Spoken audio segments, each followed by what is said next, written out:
Hi, everybody. We have a couple of questions, and thank you for sending them in. Um, this one is from Pat Donahue. Here's my question. I think I better put my glasses on.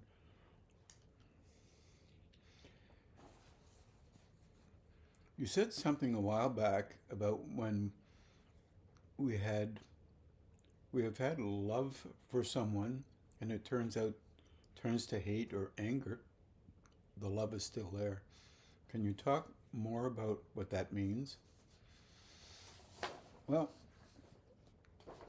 I think you've heard me talk about the idea that everything that relates to a personality um, is constructed by love. Uh, what I mean by that is that there's that flow of love that's inside of you that you are destined to create a personality with. Some would call that will or self-interest or whatever, but it's nonetheless ends up being an energy form that is within us, or life force that is in us, that we use to engage with whatever it is we think is of value. How you set up a personality, how you engage, how you watch your parental background, the effects that it has on us. Not exactly the way the parents wanted you to be, or maybe it was that way. But nonetheless, this is the activity that occurs in you is related to that energy that I'm calling love. It is actually um, linked in through the chakras, through the centers, through the zephyros, whatever you want, valves, whatever you want to call them. And I'm talking about them because you can perceive them. Actually, you can sense them and perceive that they are real as you engage with life, of course. So that energy comes in and you use it and you construct a form in a personality landscape, whatever that happens to be, whatever your world is like, whatever someone else's world is like. They're doing the same thing. So, in fact, when you begin to care for somebody and you begin to love them, it's your definition of what you engage with as something you call loving. And that means all kinds of things to different people. That same energy that you use in a loving modality, a way you act when you are loving something, comes from inside. At the same time, it aligns with what your version of what you would call caring for another or caring for yourself. So you engage that way. Well, when you start not liking that person for whatever reason that might be, you use the same energy now as opposed to before. You've used it this way, it's occurred that way in you. You can see that we're capable of many kinds of emotions, so that energy is brought to the fore by you unknowingly, just reflexively, for the purpose of doing something different than what love was. The same energy is brought up forward, and that energy can be defined as angry or upset at a person for this or that. So basically, you are using that energy to actually protect yourself around the circumstance that has occurred in the past. In that way, you're using love in the form of anger, but that other love is still there. It's still infiltrated through your personality structure. So when you, in this case, Pat's implying breaking up with somebody, you are still loving them in your way, but you're also loving you. You are protecting you at the same time. And you, of course, are vulnerable to those kinds of things, as everyone on this planet is. So in that kind of way, the energy that comes into you through these centers, or chakras, whatever, is the energy that you function with in life for a purpose of engaging with life as a form that you call your personality form that you use. So there you go. You have to remember, though, that loving that you had before is still a piece and a part of how you would engage with another. You have a kind of unknowingly traditional way of engaging with that form that is very much involved emotionally, physically, mentally. And that construct that is very valuable to you is just literally, that energy is just being used for something else, but you still have that love in you for that person, actually, strangely enough. But you convert that into the love of protection of you because you attempt to make yourself feel better with it, but as you know, anger doesn't always make you feel better. So a deeper level would begin to understand that, but we're at the point where that's very hard for us. And understanding it kind of in a linear way, that in the kind of a way I'm talking about, is one way to learn that we engage with that energy and do many things with it. Strangely enough, it's very fascinating because most of the stuff that we do is primarily reflexive.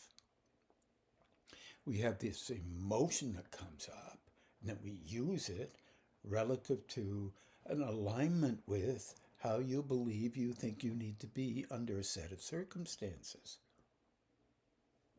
Under a set of circumstances. And that fits into the field of energy you call personality, and the brain looks after that, allows you to engage in certain ways based on how that field of energy, that personality, has actually been involved with the training of utilizing and creating that field. And all of us create that field of form, and it's like a sensor. And that sensoring process acts automatically. And to influence that, we have to go into it and begin to understand it a little bit better and realize that we have mimicked tools that other people use, especially in early ages, but not only, where those tools are defined by your background, and it says, act like me and you will be appreciated relative to the way I see things. And that in itself is stunning. But most of us, or many of us, run into it and actually, first of all, can't see it very well, and then ultimately see it, and then we find how difficult it is to get that energy not to be as reflexive as it was before. And that's part of the process of growing and understanding that as energy comes in to us, the intensity that it can be allowed to express is related to how we have used it in a prior timeline, in other words, our personal timeline, but in the past, because it has been our training to do so. So we're not bad good in it, we're just begin to realize at a next stage of development that we do this and it can creep up on us and express itself. And personally, you don't even necessarily want to do it that way, but it's upon us and we express it. And it's there. And one thing you can do with it is you can be kind to it, gentle with it, laugh and say, oh my God, I can't believe that was how that came out. But this is hard to do because you have to save face. In other words, you have to protect the landscape of your personality field of energy that has been traditionally used through habit for a purpose that really becomes an image projector. Unknown to us, of course. And that projecting image is consistently maintained on a daily basis, on a moment-to-moment basis, without our understanding that that's what's occurring. It's a very interesting but very frustrating thing for many of us who attempt to, I won't say dislodge, but let's say make some adjustments and adaptations relative to attempting to be more aware of what goes on within our system. Not putting it down or lifting it up, just saying, oh, I do that from time to time. Sometimes I might even do that when it's not necessary. Maybe I can try and soften that down somehow or be gentle with myself in relationship to it. But this runs in the same level of the question that Pat brings up. And it's an interesting question.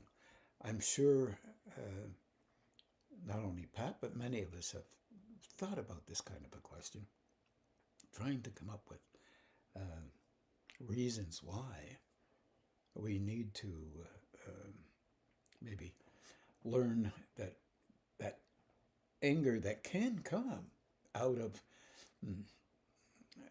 let's say, the love that we had before not being supported by actions and activity by the other that we become upset with. It's really interesting because then it brings up another question. Is there a perfect person that can follow along all of the things that I think, or you think, or anyone thinks, must be followed along to support our so-called love definition? And you may find that that is an impossibility because nobody can act like you. Exactly. Where initially, at least, you're going to like that because they're treating you in a kind of a way, in a way that you might find interesting.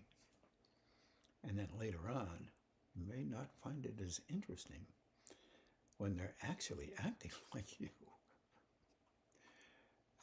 You have to think about that one. And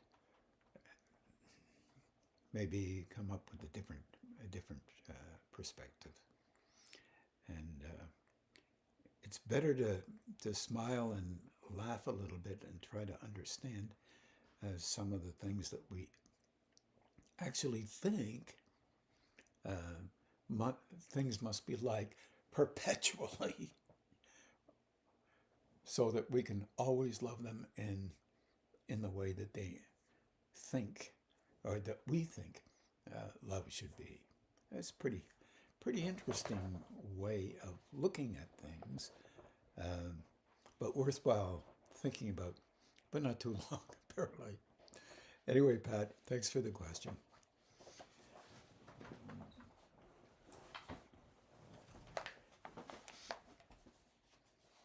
Let me see. Are you checking something, Marlene? Yes, people are saying the sound isn't very good. Oh, let's see if we can turn it up. That doesn't help. It would have to. Helps me. I know. Just a second.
There we are. Okay, that should help. Okay, let's just try that. Okay, I think that's let's the best try. we can do. Let's try this one. See how that works.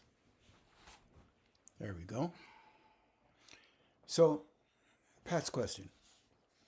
I felt a need for help with the work coming in a little too intensely, and the things you asked about were helpful, or talked about were helpful. Okay, now, second, I have a question. Today, I felt myself to be in a kind of flow that I think comes from an increase in energy.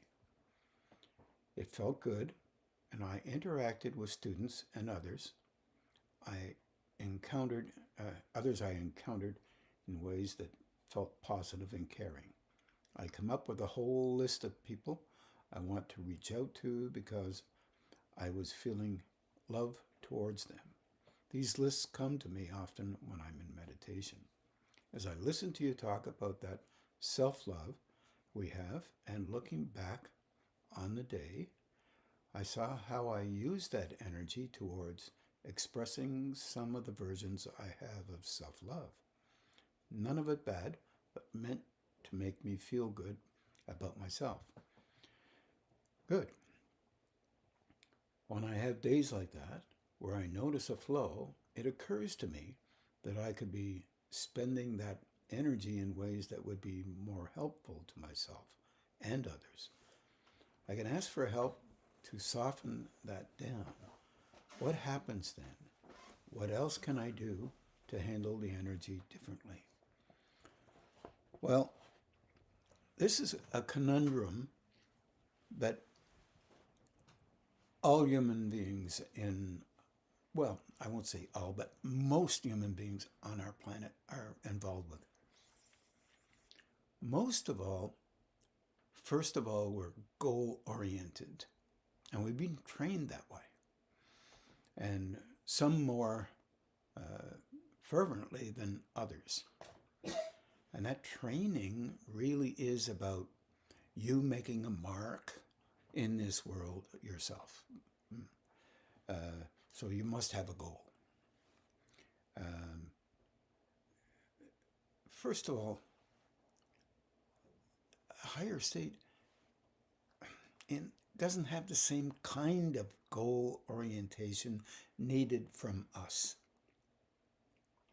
We think of goals in relationship to material stuff. If we're have a nice cottage, vehicle, job, whatever, and we're happy, being able to have enough food and shelter and all the rest of it, a little bit of versus others creeps in.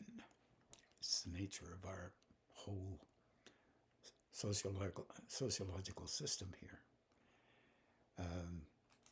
And this is a conundrum because we mix it up with being superior as a spiritual person means you're better than everybody else. And this is just nonsense from my point of view.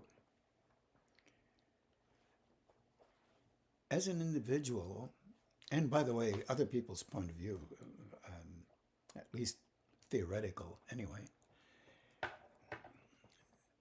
when we're engaging with higher states or learning that we can, the first thing that comes up is the amount of energy that can come into you. Oh my. It's a tough one. It really is. And everyone will go through this. Because we do it even with moving pictures, you know. Somebody says, well, what do you think about that? Well, it's not a very good movie. I would give it a C+. Other person says, oh my God, I really liked that movie. It was an A+. We have these kinds of things that go on in our world basically all the time. And even those critiques are critiqued. The people who give them are critiqued. And this goes on and on and on. In spirituality, it's not far off from the same thing. It's a dilemma because that higher state looks at things from a different point of view. There are many shades of intensity or frequency. And all of them are helpful to others who are engaged with moving into those levels of function, meaning different shades. Even in spiritual backgrounds, people talk about, well, you have a color orange. It's not as important as the color blue or violet. So, unfortunately, we get mixed up and we have biases about what's there and what's not. So here's another way to look at those things to try to get away from that kind of stuff. Every frequency that exists has a beginning level that is fiercely intense to the subtlest of level where you can barely, in our world, we first of all can barely perceive any of it, to be honest. And when you start perceiving, then the higher states become more subtle and subtle and subtle because you're being trained to move towards that level of engagement. So we start by honestly being aware of our personality intensities. And none of us are exempt from this. We perceive them to some degree. With others, they've already done some of that work. And they begin to perceive relative to their past lives. And that can be adjusted. And they may be in this life, they've experienced 3 or 4 different frequencies at different levels of that frequency. And suddenly they're engaging with a frequency they haven't engaged with very often. And it can be different, a little harder to handle. Or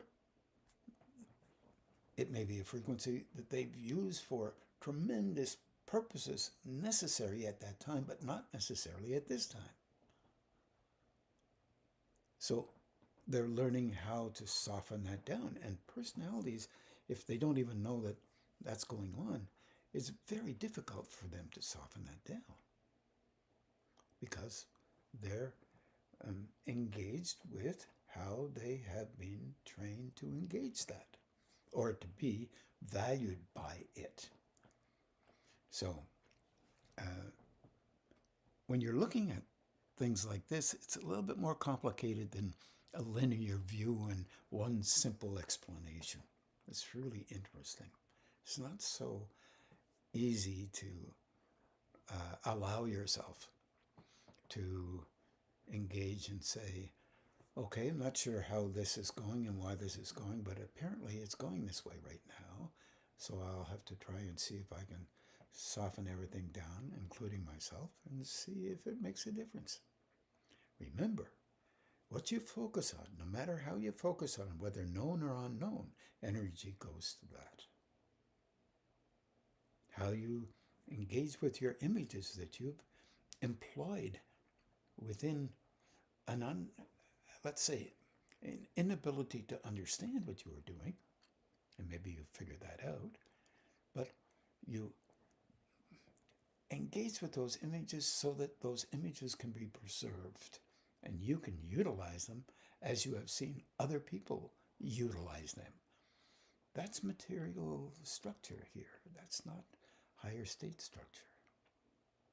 Higher state would be to soften everything down immediately, but I don't think we can handle that too well. Because if it was too soft, we wouldn't think we were being honest.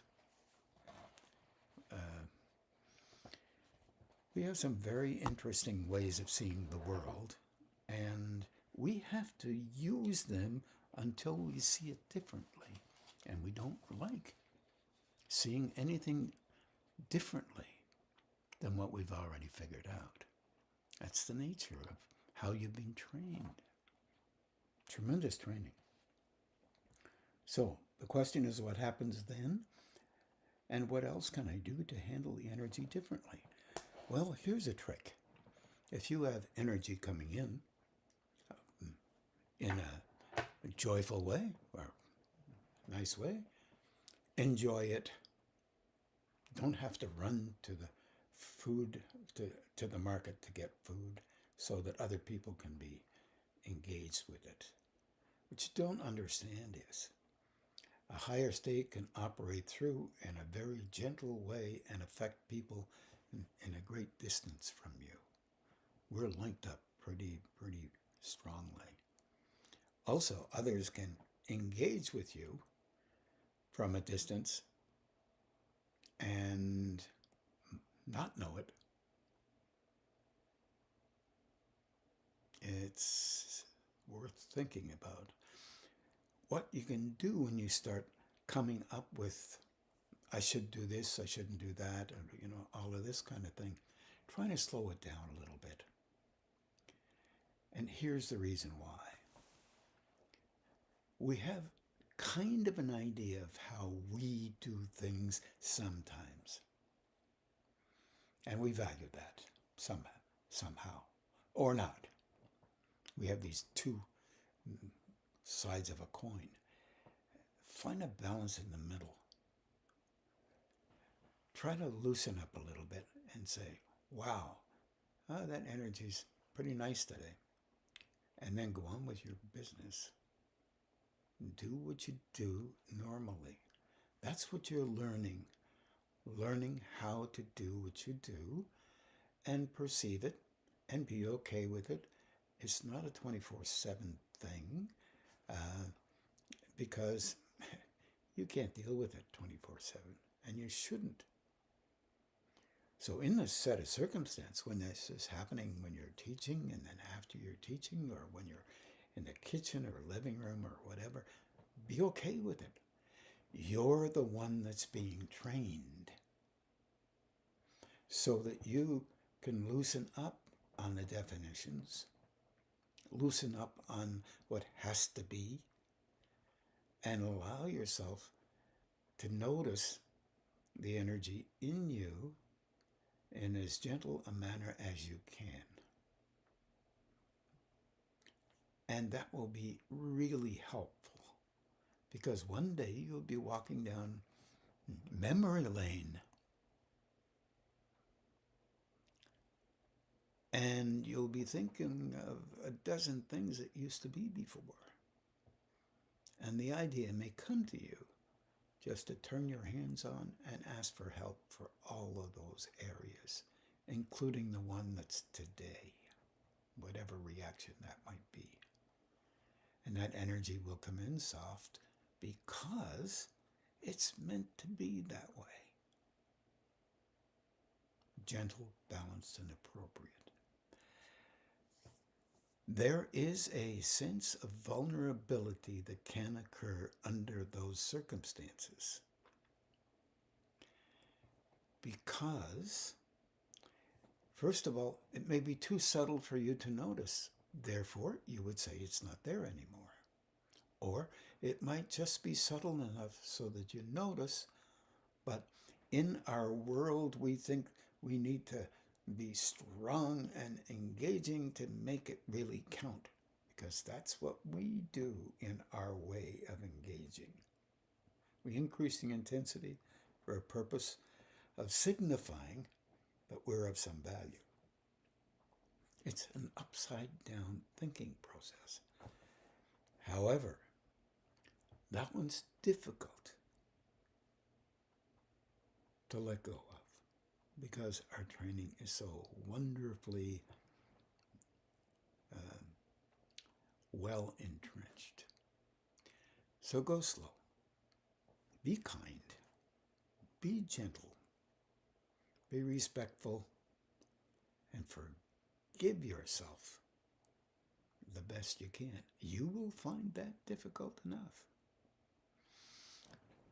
I mean, even in this case, forgive yourself for not going out and letting that energy go everywhere. You hear the intensity that I used? If the energy is there and enjoyable, go about your day the way you think you need to, just to do your day. Whatever you engage with will be affected, and it's not about you having the effects that express themselves to others. It's about the energy operating through you for the purpose of being helpful in some way, because you will not know that way. If you were tremendously intense, you would seek out a way, and then you would take credit for the way that happened. It's a different kind of way of doing things, and we are trained to do it quite unusually different, because it's the way on our coarser levels we try to survive basically the best we can, and we mess up and we try again, or have a hard time trying again, whatever it may be. I hope that helps a little bit.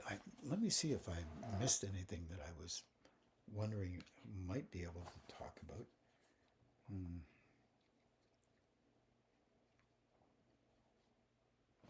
Yeah, one of the things that we kind of, I won't say we have a hard time doing, but it's kind of counter to what we do. When we are aware of that, try and allow it in the softening down process the best you can. Allow it to be there, and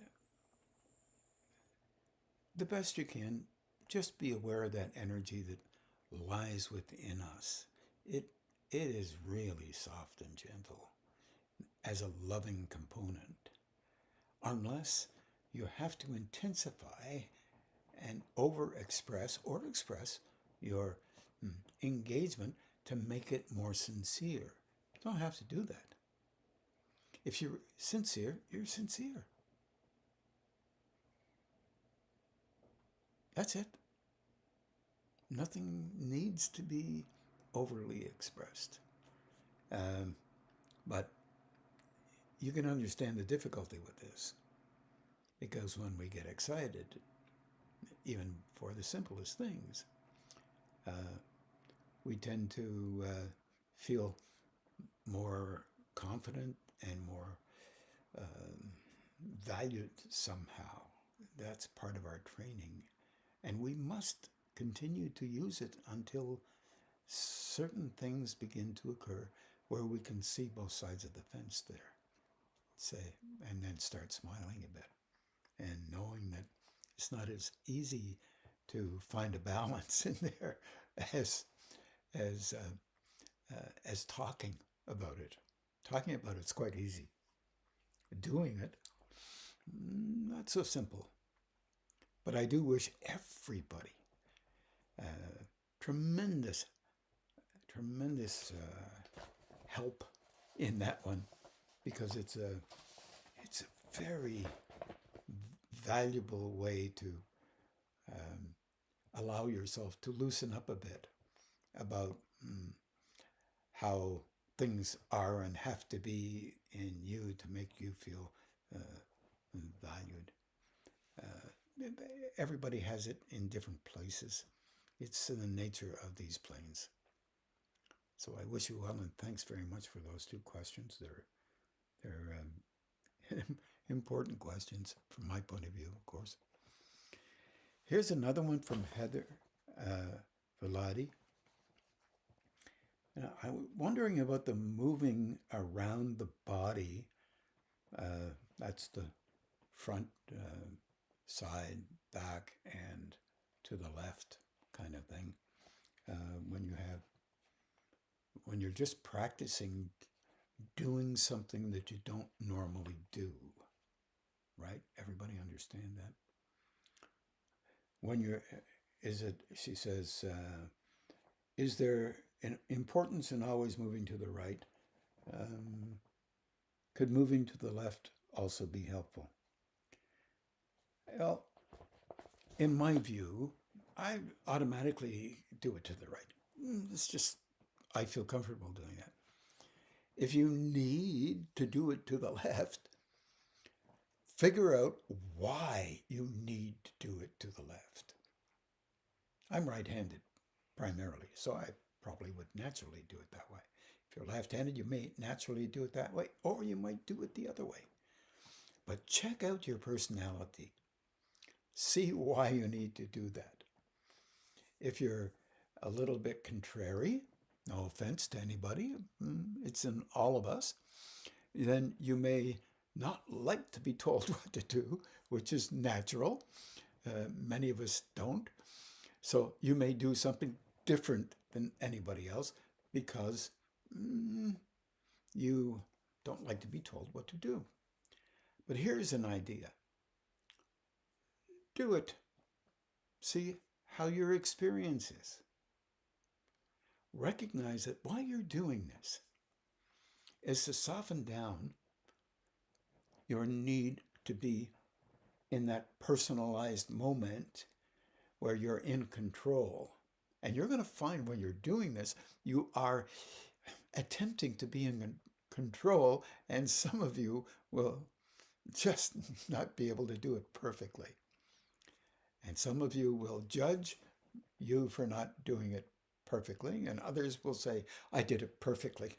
And you will be then very fanciful in relationship to your value.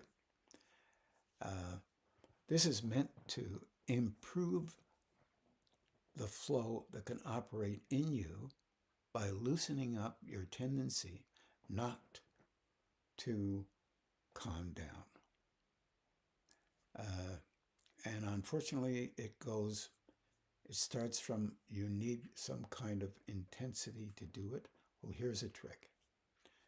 Meditate for about 3 or 4 minutes. Let yourself, you can breathe if you'd like, and breathing normally, or you can move pranayama, do a little bit of that, only in small amounts, like, for example, breathing in from your right side. This is the right side on my side.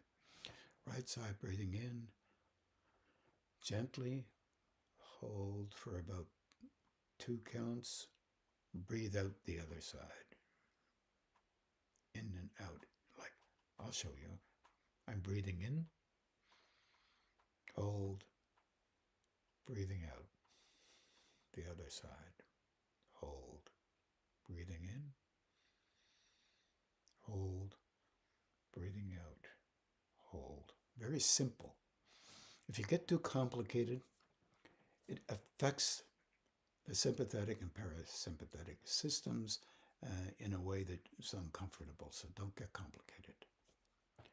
Or breathe normally. Just you're calming down and try to soften down. And then now, if you can, you're aware, sometimes I'll get people to put their hands in front of the chest, turn the hands on. Or if you'd rather do it without the hands, or stand on your head, whatever, which way. And now just move to the right as if you were doing this exact same thing on your right or your left, as you might want to do, Heather, like this, and you're feeling the hands in your mind over here. Then do the same thing in behind. I find the sides personally, when I started doing it, easier than I found being exactly turned around at the back. But that's just me. So you'll find little things. Notice them. Don't beat yourself up for it. And the more you do that, the more you will find that it becomes easier. In doing that, please do it softly. If you find yourself being really intense, stop, start again. Just gentle everything down.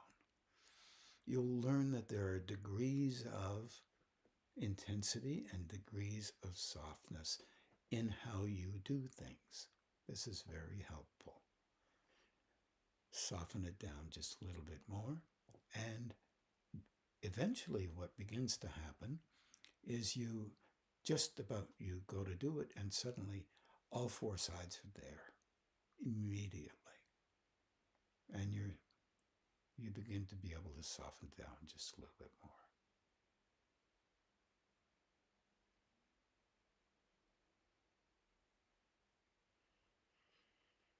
And of course, you're trying to perceive that energy. So to perceive it, you've got to soften from how you do things.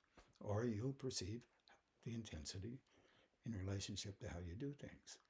It's just kind of normal.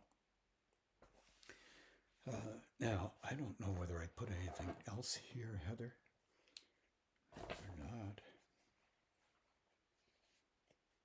Yeah, experiment. See what happens. Don't get too freaked out if you're experimenting, and just say, oh, well, maybe I'll try it a different way, and go on. What you're doing is watching your reactions, your emotional responses, your physical responses, your mental responses, and you're learning about you. Remember, you grow through you. And that's not just a statement, that's a reality. So allow yourself to be a part of trying to understand what goes on. You're just trying something new. Okay? So I wish you well, everybody. I'm out of questions now, and I would really love to have more. So please, if you can, send in some questions, and thank all those in advance who will.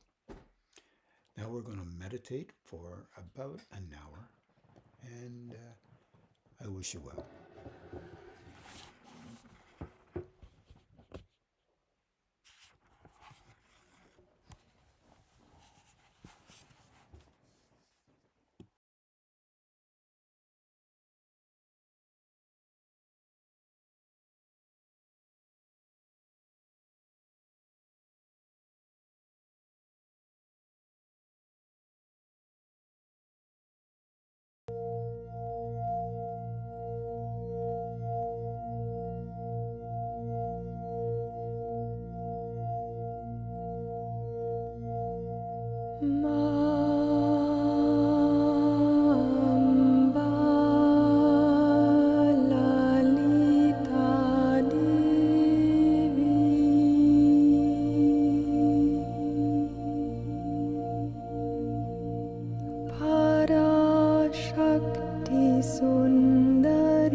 Ma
Jagadambe Janani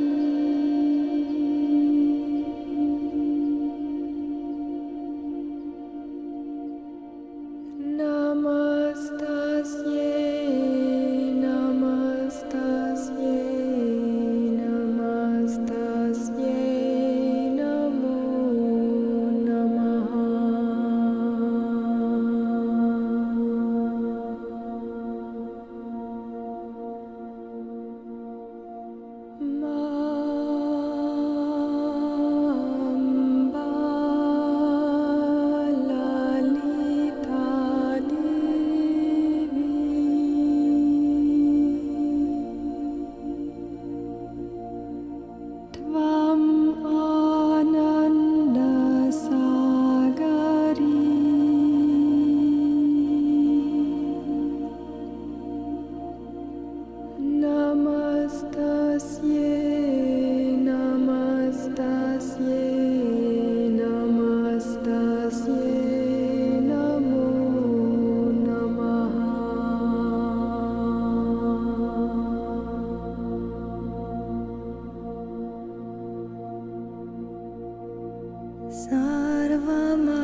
Panchadashadashadnekya-swarupaye Namo Namaha.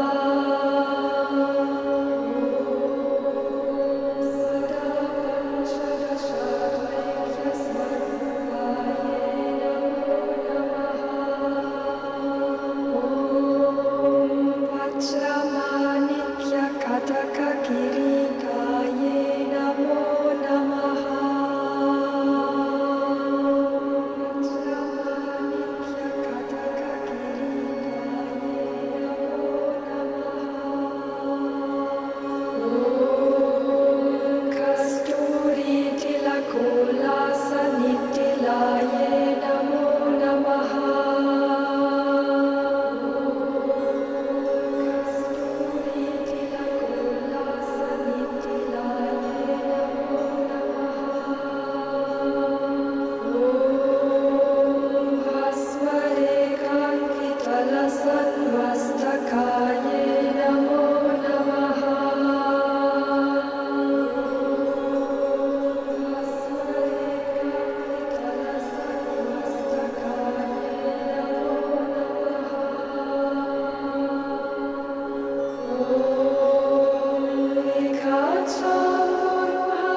Om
Pattisutaveshadhyaye Namo Namaha.